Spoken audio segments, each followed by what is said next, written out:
খুনের মামলায় মৃতের স্ত্রী এবং কন্যার যাবজ্জীবন। 2015 সালে ফুলিয়া মাঠপাড়ার ঘটনা।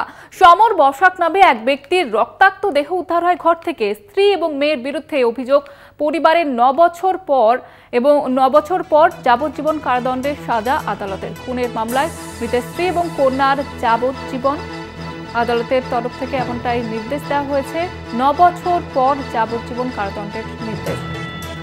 2015 সালে এই ঘটনাটি ঘটেছিল। সমর বসাক নামে এক ব্যক্তির রক্তাক্ত দেহ উদ্ধার হয় ঘর থেকে এবং সেই ঘটনায় স্ত্রী এবং কন্যার যাবজ্জীবন। 2015 সালে ফুলিয়া মাঠপাড়ার ঘটনা। সমর বসাক নামে এক ব্যক্তির রক্তাক্ত দেহ উদ্ধার হয় ঘর থেকে। স্ত্রী এবং মেয়ের বিরুদ্ধে অভিযোগ এবং 9 বছর পর, ঘটনার 9 বছর পর অবশেষে সাজা ঘোষণা, যাবজ্জীবন কারাদণ্ডের সাজা ঘোষণা করা হয়েছে আদালতের তরফ থেকে। 2015 সালে এই ঘটনাটি ঘটে।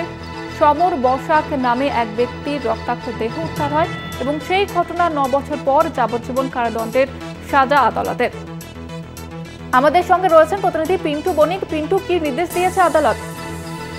দেখো জয়িতা, শান্তিপুর থানার ফুলিয়াতে 2015 সালে ঘরের মধ্য থেকেই রক্তাক্ত অবস্থায় উদ্ধার হয় এক ব্যক্তি। আর সেই ঘটনায় কিন্তু পরিবারের তরফ থেকে ওই মৃত ব্যক্তির স্ত্রী এবং কন্যার নামে অভিযোগ দায়ের হয়। সেই ঘটনা 2015 সাল থেকে দীর্ঘ 9 বছর ধরে চলছিল। আজ রানাঘাট ফাস্ট ট্র্যাক আদালত এই দুই অভিযুক্তকেই সশ্রম কারাদণ্ডের নির্দেশ দিয়েছে। ধন্যবাদ জানাবো পিন্টু। আমাদের সঙ্গে ছিলেন প্রতিনিধি পিন্টু বণিক।